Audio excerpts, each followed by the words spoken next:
our communities, and our beloved country, South Sudan, to become the Bethlehem where Jesus Christ is born.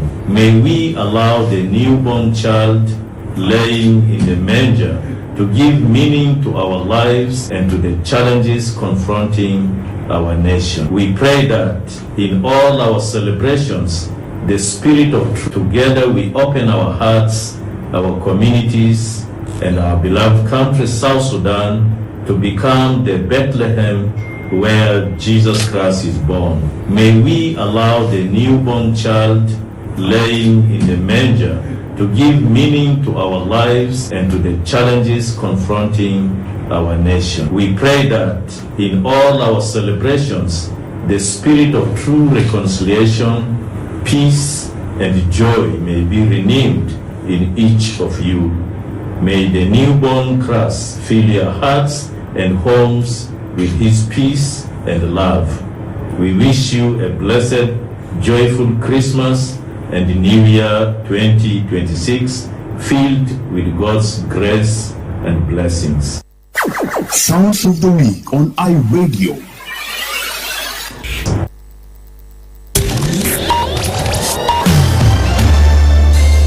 Live from Juba, on air and online.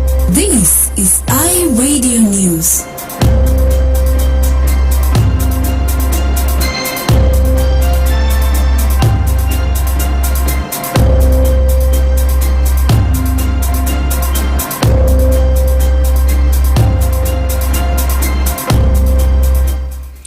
Hello, this is iRadio Afternoon News. First, here are the headlines.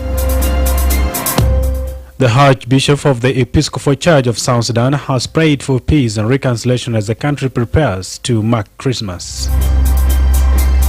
At least 5 women, including 4 young girls, have been reportedly killed in a wildfire in Toi North County, Warabi State, according to the State Information Minister. And police authorities in Jonglei State have confirmed that 4 people were killed yesterday on the outskirts of Bor town during violent clashes between security forces and armed civilians suspected to be members of the Red Belt Group. Tune in for these stories and more coming to you in the news bulletin with me, Wol Mapal, and now the news in detail. The Archbishop of the Episcopal Church of South Sudan has prayed for peace and reconciliation as the country prepares to mark Christmas. In a statement ahead of Christmas tomorrow, Archbishop Justin Bandia Rama urged South Sudanese to open their hearts to welcome the birth of Jesus with peace and joy. He called for renewed hope despite the economic and security challenges facing the country, saying Christmas should be a time when the citizens' light shines in the darkness. He also appealed for peaceful celebration for Christmas and the upcoming New Year.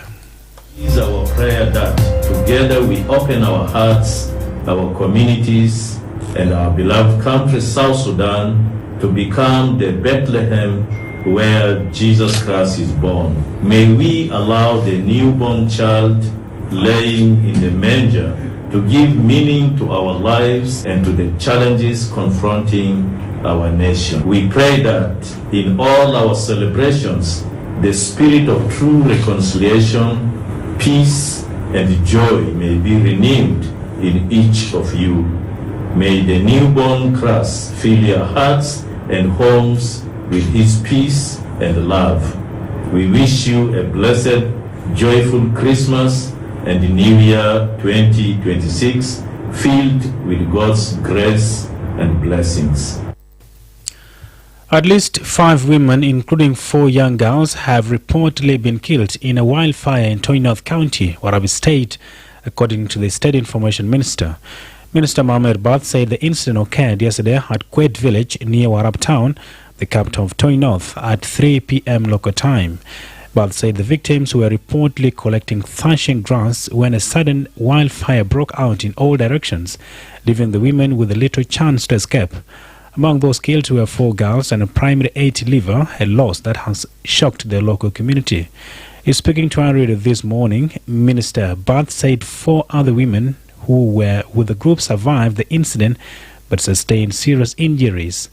They were initially treated at a local health facility before being referred to our teaching hospital for further care.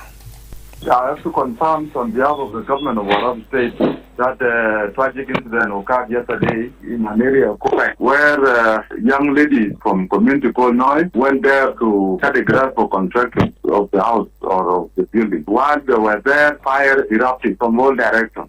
2 to 3 yesterday, PM afternoon. So fire erupted from all directions. So there were 9, 5 ladies, they died instantly. Meanwhile, other 3 ladies plus 1 young woman survived, but they are now in critical condition in Wow Hospital. So we consider as a government, we consider the wildfire, but we have now formed a committee to investigate the incident. So it is actually tragic and is uncalled for. It is not good at all. Because this random burning was banned by the government, by the state government. And now where this thing comes from, we have to investigate it. Minister Bath said investigations have been launched to determine the cause of the wildfire and whether negligence or foul play was involved. He assured the public that those found responsible will be held accountable. He described the incident as a tragic loss, particularly during the festive season, and called for increased awareness and preventive measures to avoid similar incidents. He extended condolences to the community and the bereaved families as the county mourns the loss of 5 lives in the devastating wildfire. This is iRadio Afternoon News. Police authorities in Jonglei State have confirmed that 4 people were killed yesterday on the outskirts of Bor town during violent clashes between security forces and armed civilians suspected to be members of the Red Belt group. According to First Lieutenant Akech Mapio Dao, the police spokesperson in Jonglei State, the incident happened at around 2:40 p.m. in the Arik residential area located at the outskirts of Bor town. First Lieutenant Akech said clashes erupted when members of security forces deployed at Langbar residential area tried to stop some armed civilians from entering the town with their firearms. He said the security forces were enforcing an order from the State Security Committee that bans carrying firearms within Bor municipality. According to him, the armed civilians allegedly refused to comply and started fleeing towards a residential area. They opened fire on police officers during the pursuit, killing 1 officer. 3 of the armed civilians, who he claims are associated with outlawed Red Belt Vigilant Group, were later killed as they fled. He spoke to iRadio this morning.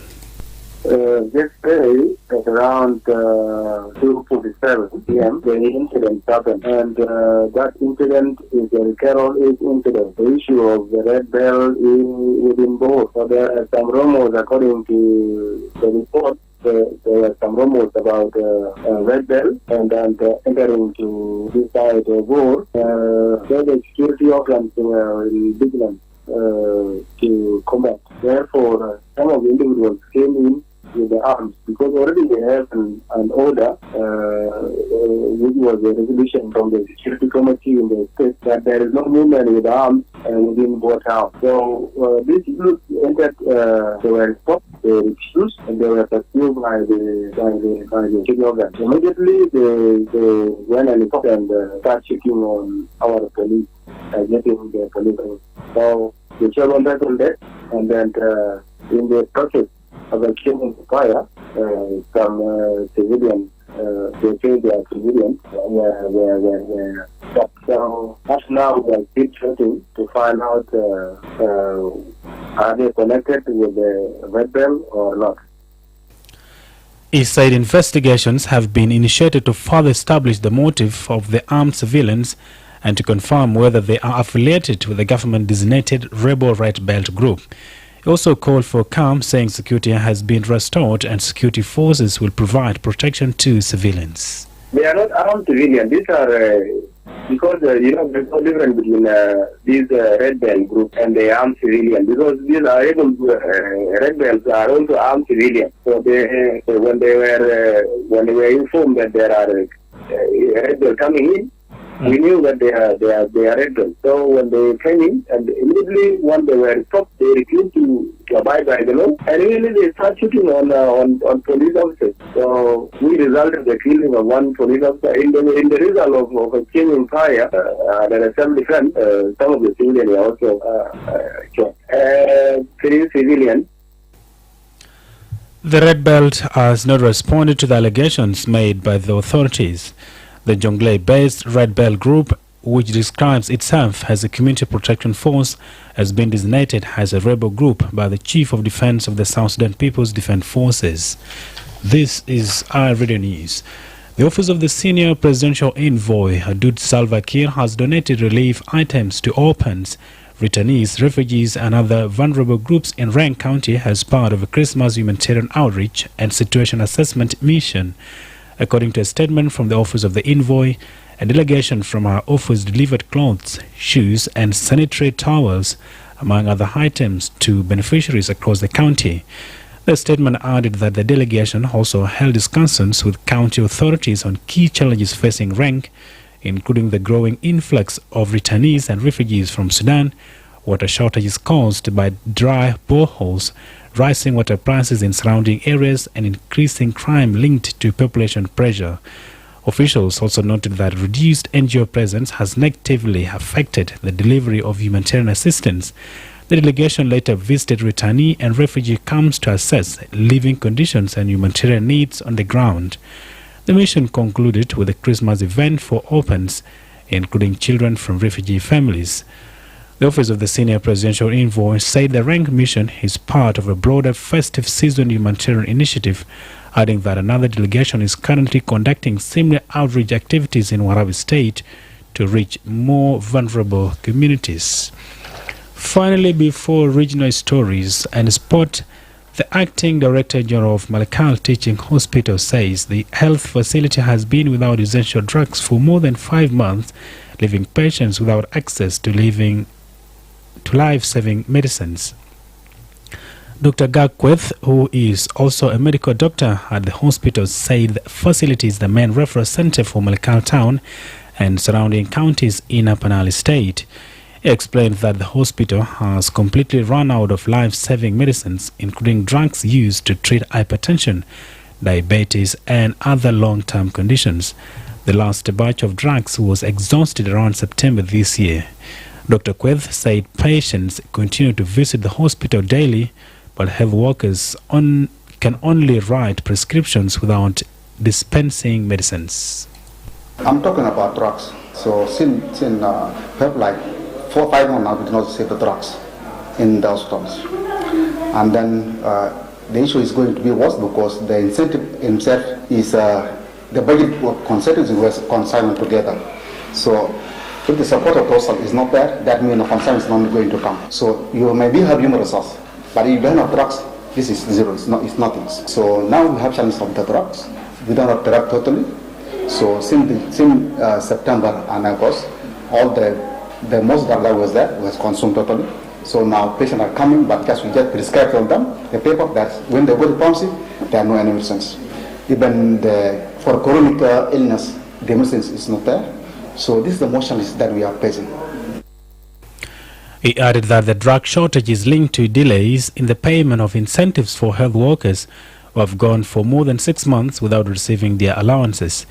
Staff incentives and drug consignments are usually delivered together, meaning the absence of incentives has also affected the delivery of medicines.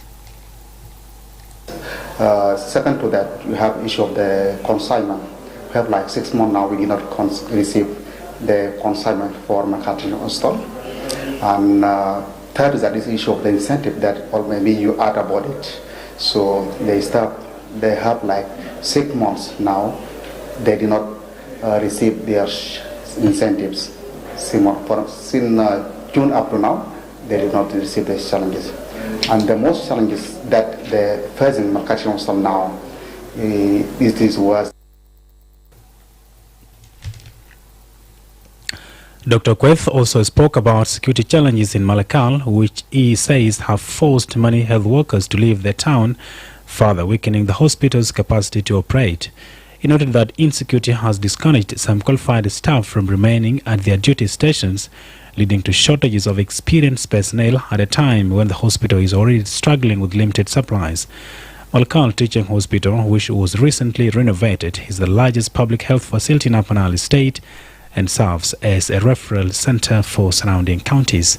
You are listening to our Radio Afternoon News. Now to the regional international stories. We are joined by my colleague, James Atem. Thank you, Wol Mapal. And in the international news, the Libyan army chief has been killed in an air crash in Turkey, Libya's prime minister has said.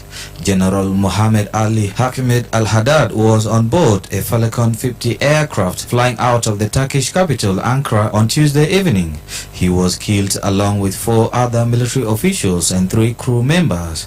Turkish Interior Minister Ali Yerlikaya said signal with the business jet was lost at 20:52 local time, about 42 minutes after it took off from Ankara's airport.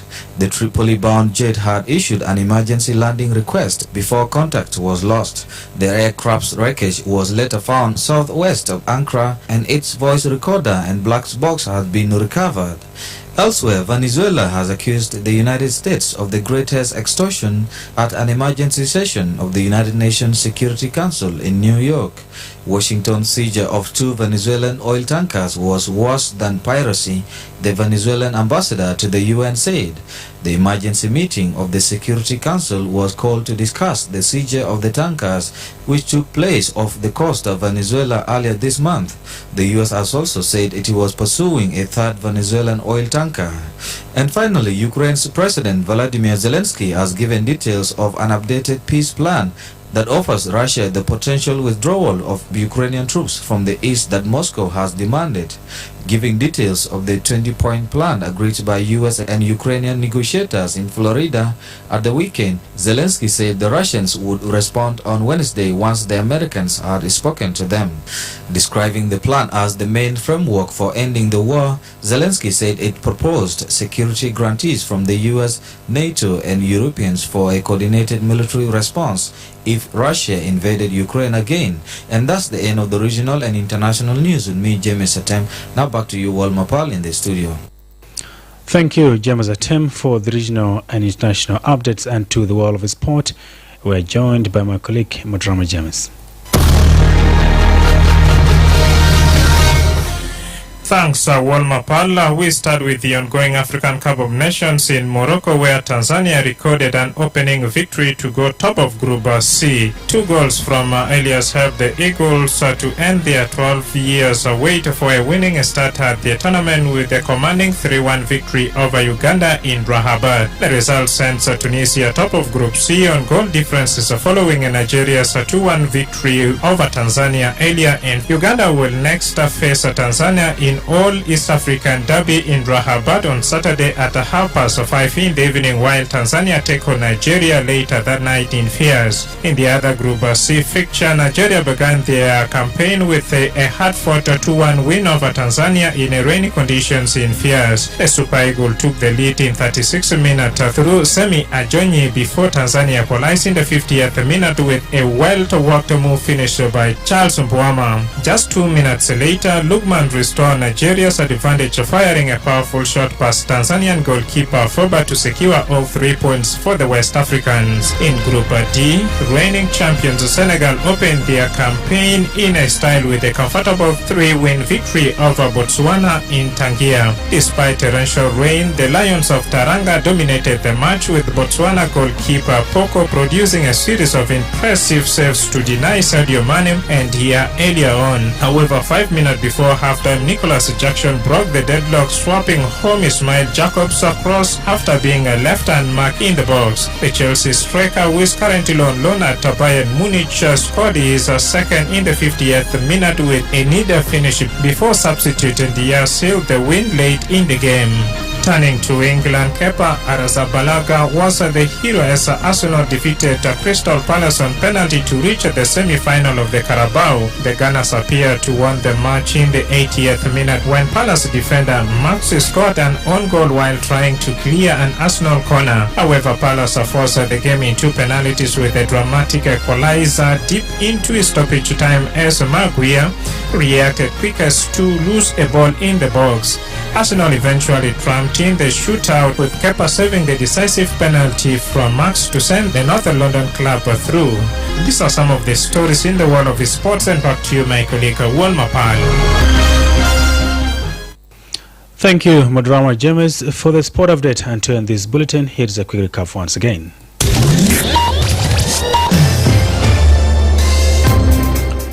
The Archbishop of the Episcopal Church of South Sudan has prayed for peace and reconciliation as the country prepares to mark Christmas.